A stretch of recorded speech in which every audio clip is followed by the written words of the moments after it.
Maraming salamat mga kababayan sa mga bati ko sa birthday ko ngayon at sana subaybayan niyo yung mga laro ko dito sa French Open.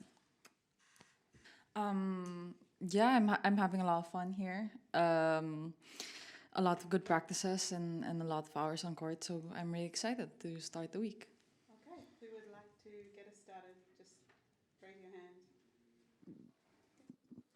Hey Alex, we saw that Zeynep and Ivelisse and even Jovic, who you obviously play next, celebrated to you on court. Can you tell me a little bit about the connection between you young players and also what it's like to be facing one of them in the first round already?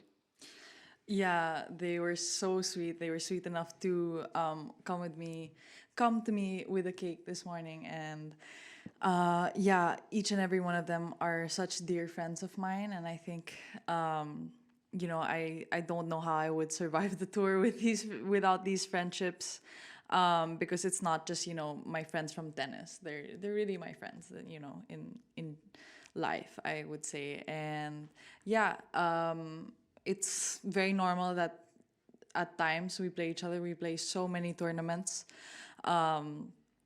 But, you know, we're professionals. At the end of the day, we know how to handle it and we know how to keep it separate. So, yeah, there's nothing special that you need to do in terms of the relationship. You don't need to change anything about it. Yeah. Okay, Matt. Happy birthday! It's my Thank wife's you. It's my wife's birthday too. So Oh, happy birthday it's to your cool. I guess wife. cool women are born this day. Obviously you get the enthusiastic crowds. I'm wondering how that affects your emotions, and if ever you have sort of trouble keeping your emotions in check when you're riding the waves of all the excitement in these buildings, because sometimes, you know, players with their emotions, when they go really high, they can also go really low too. And I'm wondering if that's been a challenge for you in any way, especially during this past year when you've had the privilege of experiencing such excitement. Yes. I think the challenges that come with tennis in terms of keeping your emotions in check are not solely based on the crowd. And, you know, there's so many things in tennis that can make you tense, that can make you excited, that can make you disappointed during the match. That does not involve external factors, or that does not involve things that are outside of the court. So in the end, with or without the crowd, I think being able to harness your emotions in a positive way that will benefit you and to keep them in check is a really great skill for every athlete to have. I think personally that I've been doing it quite well. Of course, there are certain moments that are more difficult than others, but in general, I think I've been handling it well. Yeah. Okay, here. Go for it. Thanks. Happy birthday from my side as Thank well, you. of course. At the Australian Open and other tournaments, there were extremely incredible many fans coming to your matches from your home country. I wonder, how big is the hype in your home country? How famous are you there? And do you expect here, which is a bit further from the Philippines, to come many fans as well? That's a very good question. I think I don't really know how to answer that. I do get a lot of love. I get a lot of support from my home country, which I'm so proud of, and I'm so grateful for. But I mean, it's a very difficult question to answer. I think it's very relative, no? Depends who you ask. But yeah, super grateful for all the support. Yeah. Hi, Alex. Hi. Alex, you had quite a full clay season, almost playing every week. Just wondering how do you, and it's the first time that you've kind of played all these in a row on clay. I'm just wondering, how prepared do you feel for this tournament? Do you feel differently compared to the past on the surface? And in general, are you drained at all from playing all those weeks, or how are you feeling in that front? Well, I definitely feel more prepared than last year. I think I have improved a lot on this surface. Of course, I have such a long way to go, but I think I've improved a lot in the past year as a player, and it's really helped me manage the challenges that come with the surface for me. I think I'm super excited for this week. I mean, we do the preparation obviously to arrive to the Grand Slams well. So I'm feeling good. I'm happy, and nothing on the line, nothing to lose. So I'm really excited. Yeah. Yeah, just back to that question, you mentioned some challenging moments with your emotions. What have those moments been, and what are your techniques for dealing with it? Of course, the obvious answer would be losses, bad losses, or days where you're not feeling the ball well. And I don't think there's like a specific thing I do to get myself out of that trance. Maybe I talk a lot with my coaches, I talk a lot with my parents, and tell them how I feel. I think it's always a good thing if you have somebody you can consult, or you can just share whatever with. And for me, that's my team and my family, and my friends here on tour. But yeah, I think that with even okay, I am very early in my career on the WTA, but I feel like I've experienced already so many of those moments, because you start competing, or I started tennis when I was 4. So just being put in that position again and again and again, you just figure out a way, like all of the players here, you just figure out a way to get out of it.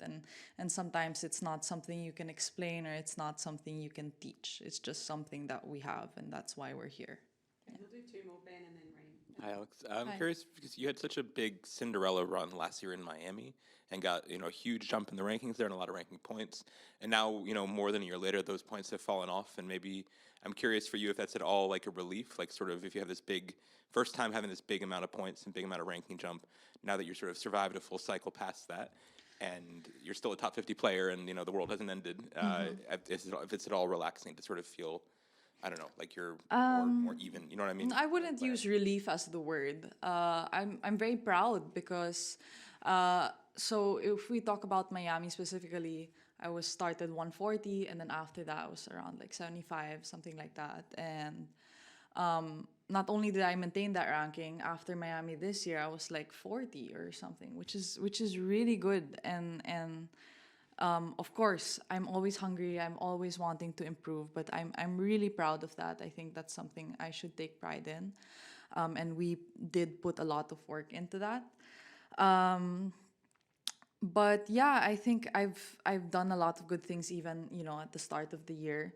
So I don't feel like any point in time is so much pressure. Not even when I arrived to Miami. So. I hope that answers your question. Alex, when Iga prepared for the clay season at the academy, I think I saw a photo of you together, but I was wondering, did you hit with her at all, or did you get to watch her practice? Unfortunately, no. I think I did see her practice from afar, and I did watch a couple points, but I had already finished practicing that day, and I was leaving the next day for another tournament. So I wasn't able to, time that interaction, but I would have loved to hit with her while she was there. But I think she had a great time. Just on that, because obviously on the men's side, Rafa was this clay, like, I don't even know how to explain it. And then Iga is the same as well. To get better on the surface, do you watch videos of players like that at all? Or even with Rafa, is there anything specific on clay that he's told you that you think has really helped you? Yes, definitely. There are so many things that you can take away from both of those players, and it's you have to pick and choose. You really have to pick and choose what you're gonna take from them, because it's. I mean, you see me and you see Rafa, he's just like a machine. You can't be. I personally can't be like there and running here, running there, hit a winner like this. But there are definitely certain things that I've seen in their games that I can implement more in mine. Yeah. All right, thank you very much. We'll do some in, you just give me. Hi, Alex. Hi. Yeah, maligayang kaarawan. Thank you. So, question ko lang sa'yo, very light lang to, so ayoko medyo ano. So, parang nasasanay ka na yung birthday mo, sineselebrate mo during Roland-Garros season. So, minsan ba napapaisip ka na namimiss ko yung birthday, yung celebration doon, yung culture, yung pagkain, yung kasama yung family?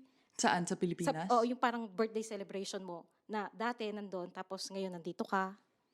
Alam mo, ilang taon na ako nag-celebrate ng birthday dito eh. So medyo nasanay na ako.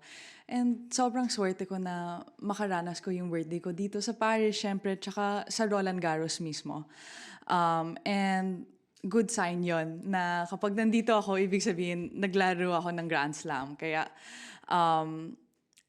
nagpapasalamat lang ako sa Diyos. And syempre, namimiss ko yung pamilya sa Pilipinas, pero alam ko din na trabaho ko to. Kaya masaya pa din. Ayan. Okay, last. Mas visible ka ngayon sa social media.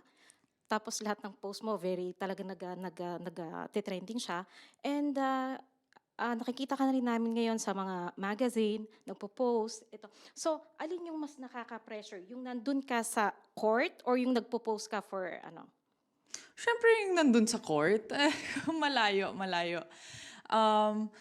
Yung trabaho ko talaga maging tenista, di ba? Kaya additional na lang yan yung mga sa magazine, yung social media, yung lahat ng ganon. Siyempre, napakaswerte ko na makaranas ng ganong mga opportunities. Pero ito talaga yung pinapangarap ko, yung maglaro sa Grand Slam, maging tennis player na professional. Kaya dito talaga yung focus ko.